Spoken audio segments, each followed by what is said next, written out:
राष्ट्रसंस्थापक छत्रपती शिवरायांना मानाचा मुजरा करतो। भारतीय राज्यघटनेचे शिल्पकार भारतरत्न डॉक्टर बाबासाहेब आंबेडकर यांना मानवंदना अर्पित करतो। आज आपली सगळी प्रक्रिया पार पाडण्याकरता या ठिकाणी उपस्थित झालेले गुजरातचे माजी मुख्यमंत्री आदरणीय रुपाणीजी, त्यांच्यासोबत आलेल्या भारताच्या वित्तमंत्री आदरणीय निर्मलाताई सीतारामनजी, आपले अध्यक्ष चंद्रशेखर बावनकुळेजी, माननीय विनोद तावडेजी, माननीय शिवप्रकाशजी, मंचावर उपस्थित असलेले सन्माननीय आशिष शेलारजी, प्रवीण दरेकरजी, या ठिकाणी आपल्या सहयोगी पक्षाचे जनसुराज्यचे विनय कोरेजी, त्याचप्रमाणे युवा स्वाभिमानचे रवी राणाजी, रासपचे रत्नाकर गुट्टेजी, आपल्याला ज्यांनी समर्थन दिलं ते एकमेव अपक्ष आमदार शिवाजी पाटील, भारतीय जनता पक्षाचे विधानमंडळातील माझे सर्व ज्येष्ठ सहकारी, कोर कमिटीचे सर्व सदस्य, माझ्या सर्व भगिनी आणि बंधूंनो, सर्वप्रथम आपल्या सर्वांचे मी आभार मानतो की आपण एकमताने या ठिकाणी विधिमंडळ गटाचा नेता म्हणून माझी निवड केली आणि ही निवड प्रक्रिया करण्याकरता या ठिकाणी आलेले माननीय रुपाणीजी आणि माननीय निर्मला सीतारामनजी यांचे देखील अतिशय मनापासून मी आभार मानतो। खरं म्हणजे आपल्या सर्वांना याची कल्पना आहे की यावेळची निवडणूक एक अतिशय ऐतिहासिक अशा प्रकारची निवडणूक राहिली आहे आणि या निवडणुकीचं विश्लेषण करायचं झालं तर मी असं म्हणेन की या निवडणुकीने एक गोष्ट आपल्यासमोर निश्चितपणे ठेवली आहे, ती म्हणजे एक है तो सेफ है आणि मोदी है तो मुमकिन है।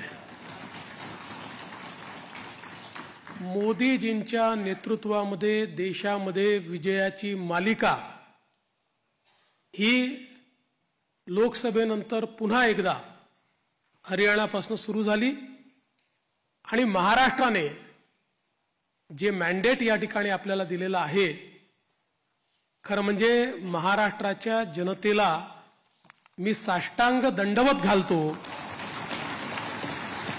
अशा प्रकारचं मॅन्डेट महाराष्ट्राच्या जनतेने आपल्याला दिलेलं आहे। विशेषतः या संपूर्ण प्रक्रियेमध्ये आपल्यासोबत पूर्णपणे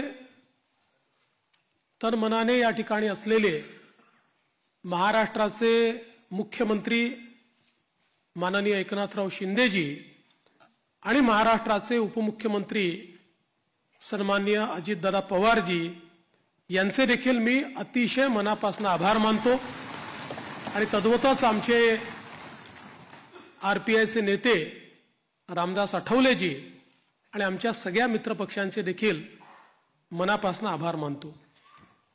खरं म्हणजे अतिशय महत्त्वाचं अशा प्रकारचे वर्ष आहे। एकीकडे आपण सगळे लोक ज्या प्रक्रियेतनं निवडून येतो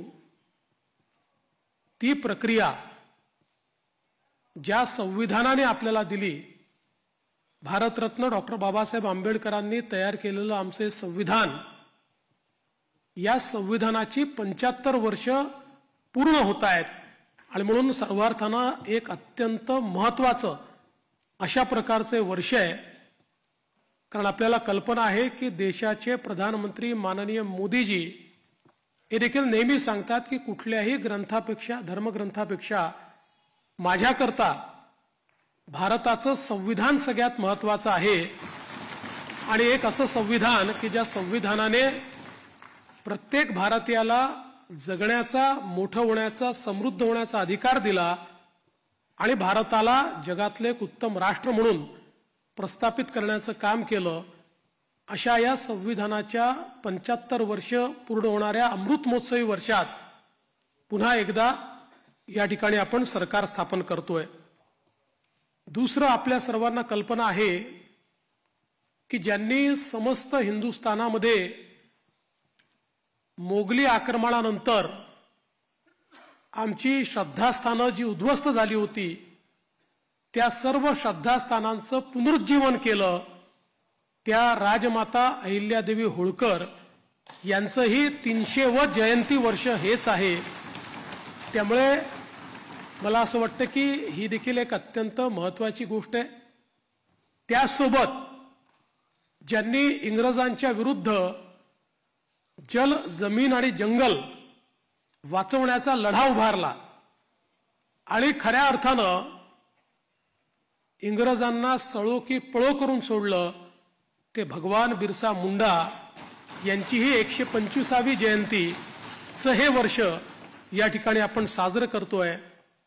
आणि अर्थातच आपल्या सर्वांचे लाडके नेते ज्यांनी नवभारताची संकल्पना मांडली, ज्याची मुहूर्तमेढ केली, आज मोदीजींच्या नेतृत्वात जो नवभारत तयार होतोय त्याचा पायवा ठेवणारे श्रद्धेय अटल बिहारी वाजपेयीजी यांचं देखील हे 100वे जयंती वर्ष आहे.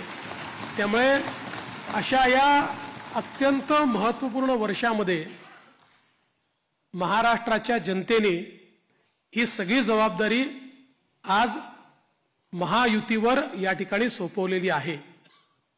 खरं म्हणजे इतका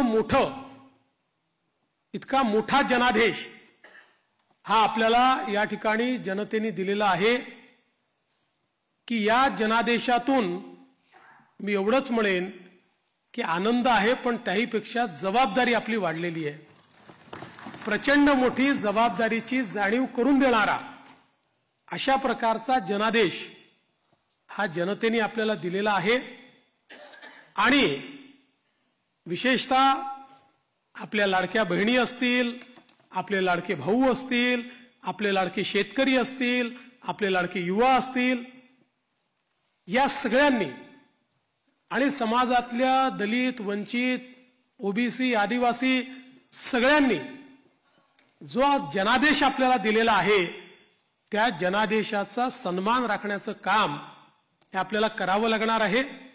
आणि म्हणून निश्चितपणे आपली प्राथमिकता आपण सुरू केलेल्या योजना आणि आपण दिलेली आश्वासनं ही पूर्ण करणं याच्याकडे आपली प्राथमिकता तर असेलच, पण त्यासोबत महाराष्ट्राला पुढे नेण्याकरता, महाराष्ट्राला सर्व आघाड्यांवर पहिल्या क्रमांकावर आणण्याकरता आपल्या सर्वांना या ठिकाणी सातत्याने कार्यरत राहायचं आहे.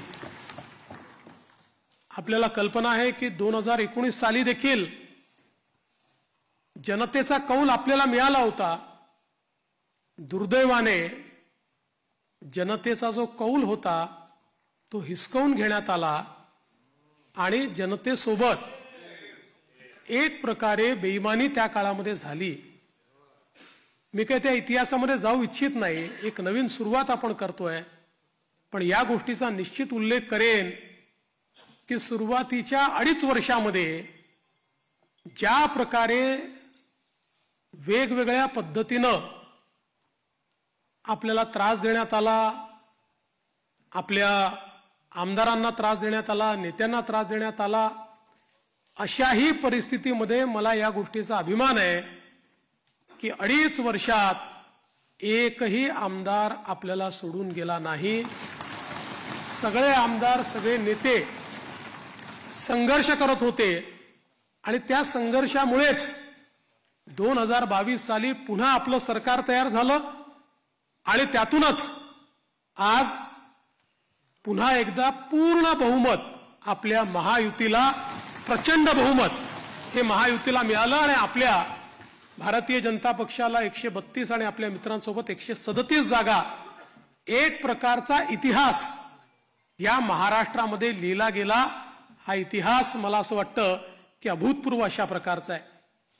या निमित्ताने देशाचे प्रधानमंत्री माननीय मोदीजींचे मी मनापासून आभार मानेन की माझ्यासारख्या बूथचा कार्यकर्ता म्हणून ज्याने काम चालू केलंय, वॉर्डाचा अध्यक्ष म्हणून काम चालू केलंय, अशा एका कार्यकर्त्याला या सर्वोच्च पदापर्यंत 3 वेळा माननीय मोदीजींनी या ठिकाणी बसवलं। अर्थात त्यातला एकदा 72 तासाकरताच होतो, पण तरी देखील टेक्निकली होतो। त्याच्यामुळे 3 वेळा मला महाराष्ट्राच्या मुख्यमंत्री पदावर बसण्याचा मान सन्मान त्यांनी दिला। हा पक्ष ज्या प्रकारे त्यांच्या नेतृत्वात मोठा झाला, त्यातूनच सामान्य कार्यकर्त्यांना वेगवेगळी त्या ठिकाणी पदं मिळाली, चांगली पदं मिळाली, आपल्याला काम करण्याची संधी मिळाली। म्हणून मी आदरणीय मोदीजींचं मनापासून या ठिकाणी त्यांचे आभार मानतो। पक्षाचे राष्ट्रीय अध्यक्ष आदरणीय JP नड्डा साहेब यांचे देखील अतिशय मनापासून आभार मानतो।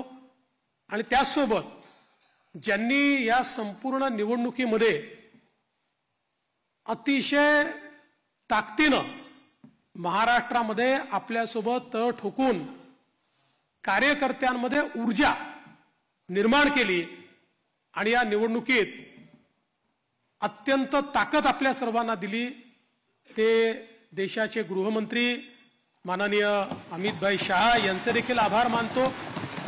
आणि भारतीय जनता पक्षाचं जे शीर्षस्थ नेतृत्व आहे, त्या सगळ्या नेत्यांचे या ठिकाणी अतिशय मनापासून मी आभार मानतो। आणि विशेषतः वेगवेगळे राज्यातल्या ज्या कार्यकर्त्यांनी नेत्यांनी आपल्याला मदत केली, त्यांचे देखील मी अतिशय मनापासून आभार मानतो। महाराष्ट्रातली सगळी टीम तर आपले प्रदेशाध्यक्ष बावनकुळेजी यांच्या नेतृत्वात महाराष्ट्र भाजप हा पूर्ण ताकदीने या ठिकाणी मैदानामध्ये होता आणि त्यामुळेच हा विजय आपल्याला या ठिकाणी मिळालेला आहे। त्याबद्दल भारतीय जनता पक्ष महाराष्ट्राच्या संपूर्ण टीमचं मी मनापासून अभिनंदन करतो, आभार मानतो। आणि अर्थातच तुम्ही सगळे लोक आहात म्हणून मी इथे आहे, तुम्ही नसतात तर मी इथे नसतो। त्याच्यामुळे तुमचे सगळ्यांचे मनपूर्वक आभार मानत असताना पुढची वाट ही आपल्याला अपेक्षा पूर्ण करण्याकरता संघर्षाची आहे। आपल्याला अपेक्षा पूर्ण करायच्या आहेत, त्यामुळे आपल्याला सगळ्यांना आपलं महायुतीचं सरकार आहे, या सरकारमध्ये एक दिलाने आपल्या सगळ्या मित्रांना सोबत घेऊन आणि प्रसंगी जेव्हा इतकं मोठं मॅन्डेट असतं त्यावेळी सगळ्या गोष्टी सगळ्यांच्या मनाच्या आपल्याला पूर्ण करता येत नाहीत, पण आपण एक लार्जर, एक मोठा अशा प्रकारचा विचार घेऊन, एक लार्जर गोल घेऊन आपण राजकारणामध्ये आलेलो आहोत। केवळ पदांकरता, केवळ आपल्याला कोणीतरी मोठं करावं याकरता आपण राजकारणात आलेले नाही आहोत। त्यामुळे मला या गोष्टीची पूर्ण अपेक्षा आहे की येत्या काळामध्ये 4 गोष्टी आपल्या मनाप्रमाणे होतील, तर 4 गोष्टी मनाविरुद्ध देखील होतील, पण तरी देखील एका लार्जर इंटरेस्टमध्ये आपण सगळे एकत्रितपणे काम करू आणि आपली शक्ती काय आहे ही शक्ती निश्चितपणे या ठिकाणी आपण दाखवून देऊ। आज या निमित्ताने पुन्हा एकदा आपल्या सगळ्यांचे आभार मानत असताना महाराष्ट्रातल्या दीन दलित गोर गरीब आदिवासी शेतकरी शेतमजूर महिला ओबीसी अल्पसंख्याक सगळ्या समाजाला या ठिकाणी मी आश्वस्त करू इच्छितो की महाराष्ट्राच्या सर्वांगीण उन्नतीकरता महाराष्ट्राच्या प्रगतीकरता 24 तास आमचं सरकार काम करेल आणि महाराष्ट्रातल्या सामान्य माणसाच्या आशा आकांक्षा अपेक्षा या निश्चितपणे पूर्ण करण्याचं काम आम्ही करू। पुन्हा एकदा आपल्या सर्वांचे आभार मानतो। माननीय देशाचे पंतप्रधान नरेंद्र मोदीजी यांचे मनापासून आभार मानतो आणि माझं बोलणं संपवतो। धन्यवाद। जय हिंद, जय महाराष्ट्र।